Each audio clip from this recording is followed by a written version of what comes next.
সিকিমের নামচির পর উত্তরাখণ্ডের চামোলি ফের ভয়াবহ টানেল বিপর্যয়। মৃত্যু হয়েছে 7 জনের, উদ্ধার করা হয়েছে 14 জন শ্রমিককে। উত্তরাখণ্ডের চামোলিতে নির্মীয়মান টানেলে বিধ্বংসী ধস নামে।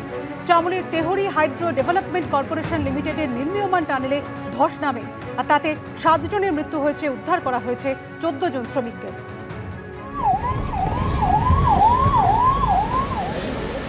এর আগে আপনাদের মনে থাকবে এই মাসেরই 11 তারিখ প্রবল বৃষ্টিতে ভেসে যায় উত্তরাখণ্ডের চামোলির বেইলি ব্রিজ। আর তার আগে ঠিক আগের মাসে যে ছবিটা আপনারা এই মুহূর্তে দেখতে পাচ্ছেন, এই মাসেরই 11 তারিখের ছবি, যেখানে প্রবল বৃষ্টি আর তাতে ভেসে যায় উত্তরাখণ্ডের চামোলির বেইলি ব্রিজ।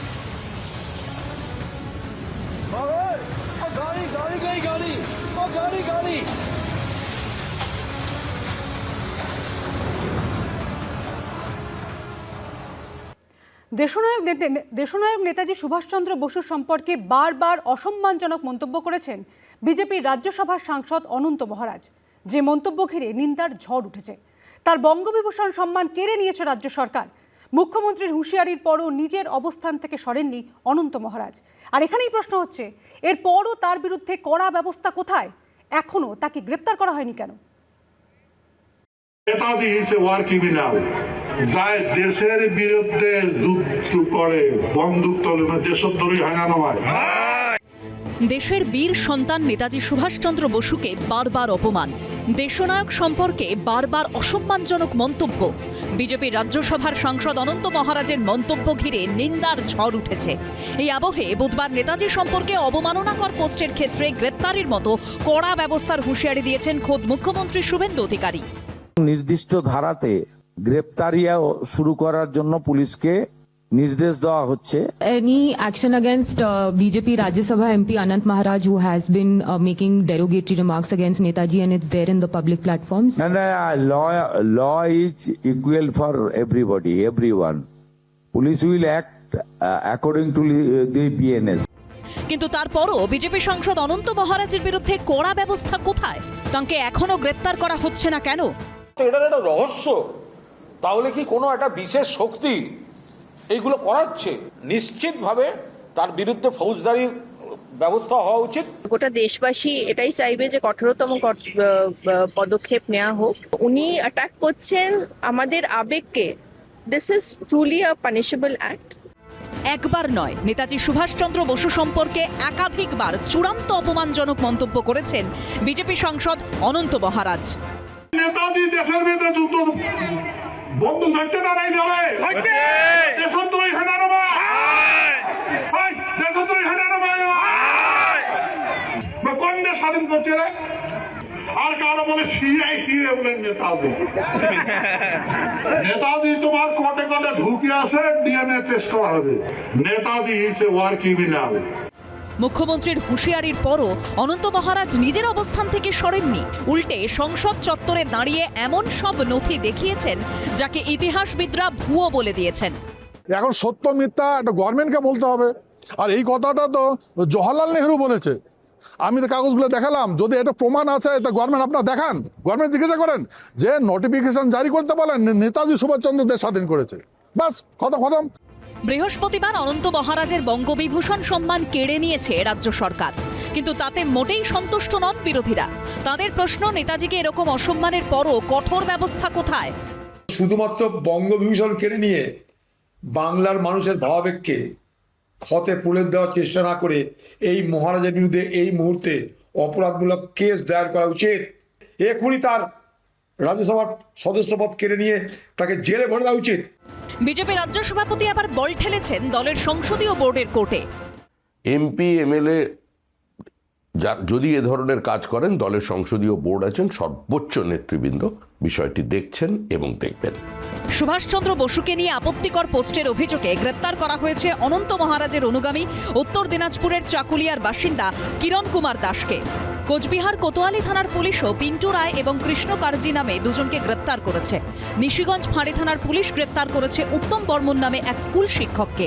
কিন্তু যার মন্তব্যে এত নিন্দার ঝড়, মুখ্যমন্ত্রীর হুঁশিয়ারির পরও তাঁর বিরুদ্ধে কড়া ব্যবস্থা নেওয়া হবে কবে? এদিকে নেতাজি সুভাষচন্দ্র বসুর বিরুদ্ধে অপমানজনক মন্তব্যের প্রেক্ষিতে 6টি এফআইআর দায়ের করা হয়েছে। 108টি আপত্তিজনক পোস্ট সোশ্যাল মিডিয়া থেকে সরানো হয়েছে। বিজেন্দ্র সিংহ, পার্থপ্রতিম ঘোষ ও সুদীপ চক্রবর্তীর রিপোর্ট, এবিপি আনন্দ। আর এই গোটা ঘটনায় দুঃখ প্রকাশ অনন্ত মহারাজের।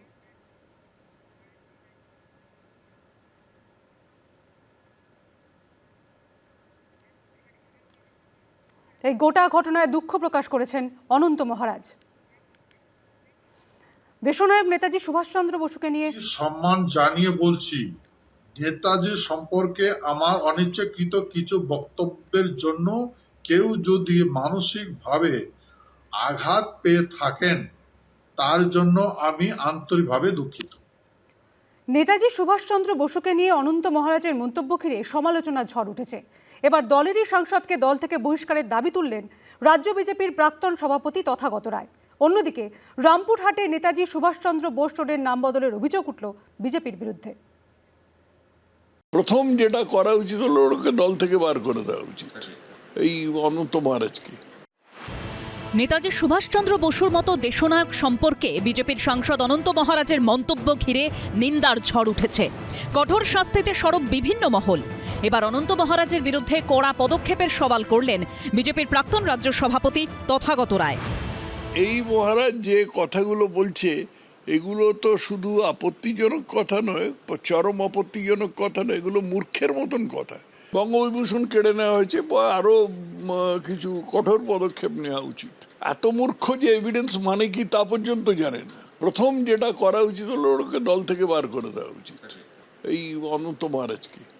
অনন্ত মহারাজকে তো বিজেপির সদস্য করা হয়েছে, সেই সদস্যতা খারিজ করে দেওয়া উচিত। ধরে রাখবে কি পিছিয়ে রাখবে, ওরাই তো করেছে। আর ওই তো শুভেন্দু অধিকারী বলেছিল তো, অনন্ত মহারাজের আশীর্বাদ আমার মাথার উপর আছে বলে তো আজকে আমি মুখ্যমন্ত্রী হতে পেরেছি, এটাও তো বলেছিল। এটাও তো বলেছিল নর্থ বেঙ্গলে যে অনন্ত মহারাজের আশীর্বাদ আছে, আমি আগামী দিনে মুখ্যমন্ত্রী হব, এটাও তো বলেছিল শুভেন্দু অধিকারী। নেতাজি সম্পর্কে অবমাননাকর পোস্ট নিয়েই বুধবারই হুঁশিয়ারি দিয়েছিলেন খোদ মুখ্যমন্ত্রী।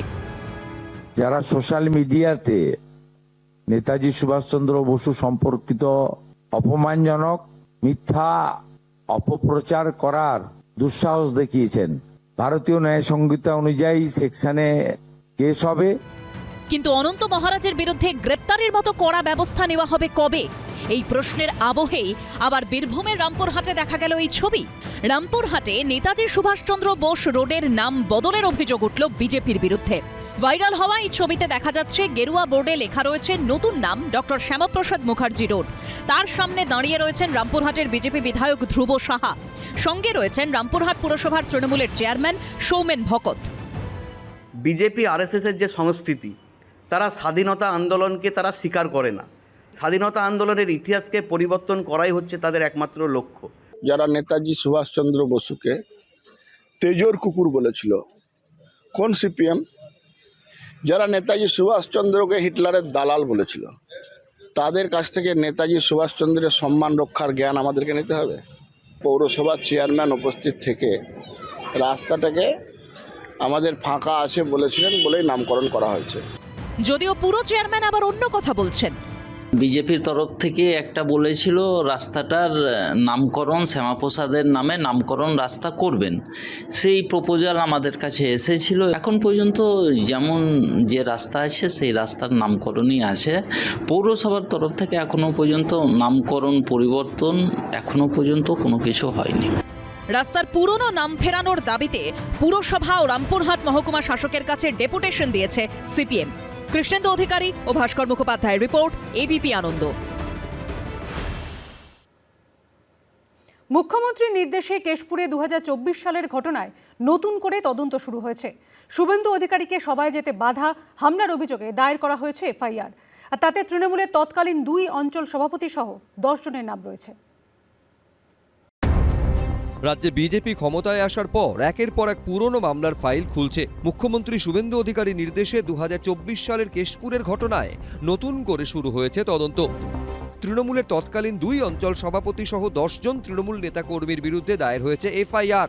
2024 সালের 21শে মে পশ্চিম মেদিনীপুরের কেশপুরে ভোট প্রচারে গেছিলেন তৎকালীন বিরোধী দলনেতা শুভেন্দু অধিকারী। যাওয়ার পথে ছুতারগেড়া সরিষাখোলাতে দফায় দফায় বাধার মুখে পড়েন বিজেপি নেতাকর্মীরা। ফেরার পথেও হামলা চালানো হয়। বিজেপি কর্মীদের মারধরের অভিযোগ ওঠে তৃণমূলের বিরুদ্ধে। শুভেন্দু অধিকারীকে কটাক্ষ করা হয় বলেও অভিযোগ।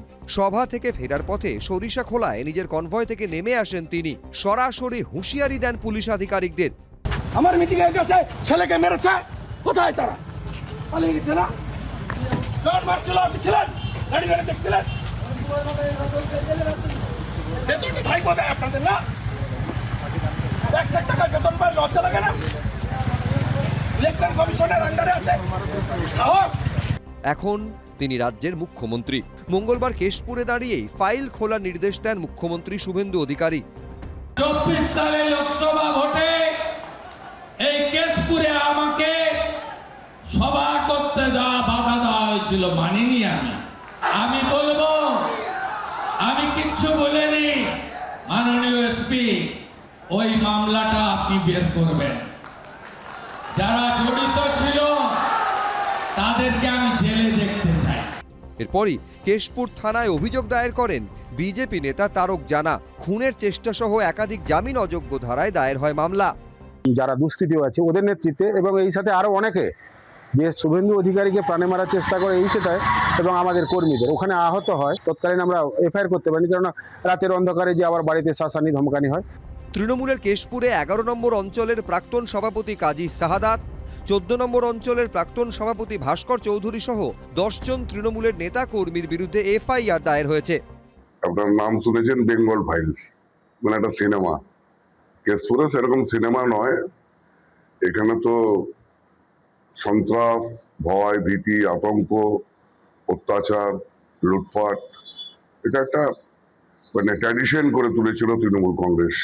শুভেন্দুবাবু অনেকবার কেশপুরে এসেছেন, যতবারই এসেছেন এখানে বিভিন্নভাবে আক্রান্ত করা হয়েছে। আগামী দিনে আরো অনেক মামলা রুজু হবে, কারণ এখানে বহু অর্থনৈতিক কেলেঙ্কারি এই তৃণমূল কংগ্রেসের নেতারা করেছে। পুলিশকে সম্পূর্ণভাবে রাজনৈতিকভাবে ব্যবহার করা হচ্ছে। একটা পলিটিক্যাল লাইন মাননীয় মুখ্যমন্ত্রী বা তাঁর দল একটা স্থির করে দিচ্ছে। ফলে মুখ্যমন্ত্রী যখনই এই ধরনের একটা ফাইল খোলা একটা ঘোষণা করেন, তখন হচ্ছে সেই এলাকায় উনি মিসড কল দিচ্ছেন যে মমতা বন্দ্যোপাধ্যায় তৃণমূলের সঙ্গে থাকলে পুলিশ দিয়ে হ্যারাস করাবো, তোমরা ডিস্টেন্স তৈরি করো, অন্যদিকে যাও। ওপর থেকে নিচ, সাংসদ থেকে বিধায়ক, বিধায়ক থেকে কাউন্সিলর, কাউন্সিলর থেকে পঞ্চায়েত, পঞ্চায়েত থেকে বুথ কর্মী, একেবারে এই ধরনের মিসড কলের উপর পুলিশকে ব্যবহার করা হচ্ছে। অন্যদিকে পুরনো একটি তোলাবাজির মামলায় ইতিমধ্যে গ্রেফতার হয়েছেন কেশপুর পঞ্চায়েত সমিতির বন ও ভূমি কর্মাধ্যক্ষ এবং তৃণমূলের প্রাক্তন ব্লক সভাপতি আসিফ ইকবাল। সৌমেন চক্রবর্তী, আশাবুল হোসেন, এবিপি আনন্দ, পশ্চিম মেদিনীপুর। মাইকে ঘোষণা করে পলাতক পাথর ব্যবসায়ী টুলু মণ্ডলের শিউরির বাড়িতে নোটিশ দিল পুলিশ। আগামী 14 সেপ্টেম্বরের মধ্যে তাকে আদালতে হাজির হতে বলা হয়েছে নোটিশে। গ্রেফতারি পরোয়ানা জারি হওয়ার পরেও তাকে খুঁজে পাওয়া যাচ্ছে না, যেহেতু তিনি নিজে লুকিয়ে আছেন, যাতে করে গ্রেফতারি পরোয়ানা কার্যকর না হয়। সুতরাং মাননীয় এসিজিএম সিউড়ি আদালতের দ্বারা তাকে পলাতক হিসেবে চিহ্নিত করা হয়েছে। আরও চাপে বীরভূমের পাথর ব্যবসায়ী টুলু মণ্ডল। মাইকে ঘোষণা করার পর তার শিউরির বাড়িতে নোটিশ দিল পুলিশ। বুধবার রাতে টুলু মণ্ডলকে আদালতে হাজির হতে বলে মোহাম্মদবাজারের সোতশাল গ্রামে মাইকে প্রচার করে পুলিশ। মাননীয় এসিজিএম সিউড়ি আদালতের নির্দেশ ক্রমে আসামি নাজিমুদ্দিন মণ্ডল ওরফে টুলু মণ্ডল, ওনাকে আগামী 14 সেপ্টেম্বর সকাল 10:30 মধ্যে বা তার আগে মাননীয় এসিজিএম সিউড়ি আদালতে সশরীরে হাজির হয়ে উপযুক্ত জবাব দাখিল করিতে বলা হচ্ছে। পরে তার শিউরির বাড়িতে নোটিশ লাগিয়ে দেওয়া হয়। আগামী 14 সেপ্টেম্বরের মধ্যে টুলুকে আদালতে হাজির হওয়ার জন্য বলা হয়েছে নোটিশে। টাকা ও সোনা মিলিয়ে এখনো পর্যন্ত টুলু মণ্ডলের 220 কোটি টাকার সম্পত্তি হদিশ পেয়েছে পুলিশ। পরিবার ও কোম্পানির নামে পাওয়া গিয়েছে 400 বিঘারও বেশি জমির নথি। কিন্তু ডিসিআর জালিয়াতি কাণ্ডে এখনো টুলু মণ্ডলকে গ্রেফতার করতে পারেনি পুলিশ। টুলু মণ্ডলের বিরুদ্ধে হুলিয়া জারি করার নির্দেশ দিয়েছেন শিউরির এসিজেএম আদালত। এরই মধ্যে সোমবার গ্রেফতার করা হয়েছে টুলু সিন্ডিকেটের আরও 3 সদস্যকে। ধৃতরা হলেন আমির সোহেল ওরফে রিপন মণ্ডল, শেখ রিয়াজুল ইসলাম ওরফে রাজ ও শেখ নূর আলম। পুলিশ সূত্রে দাবি ধৃতদের প্রত্যেকেই টুলু মণ্ডলের যে ডিসিআর গেটগুলি চলতো সেখানে টাকা পয়সা সামলানোর দায়িত্বে ছিলেন। মঙ্গলবার আদালতে সরকারি আইনজীবী দাবি করেন, পাথর খাদানে ডিসিআর জালিয়াতির জেরে গত 5 বছরে আনুমানিক 3,000 কোটি টাকার রাজস্ব হারিয়েছে রাজ্য সরকার। বছরে আনুমানিক 600 কোটি টাকার রাজস্বের লোকসান হয়েছে। এখনো পর্যন্ত হদিশ মিলেছে টুলুর 220 কোটি টাকা ও 15 কেজি সোনার। এই প্রেক্ষিতে এবার মাইকে ঘোষণা করে এবং নোটিশ দিয়ে টুলুকে আদালতে হাজির হতে বলল পুলিশ। ভাস্কর মুখোপাধ্যায়, এবিপি আনন্দ, বীরভূম। এবিপি আনন্দ, এগিয়ে থাকে, এগিয়ে রাখে।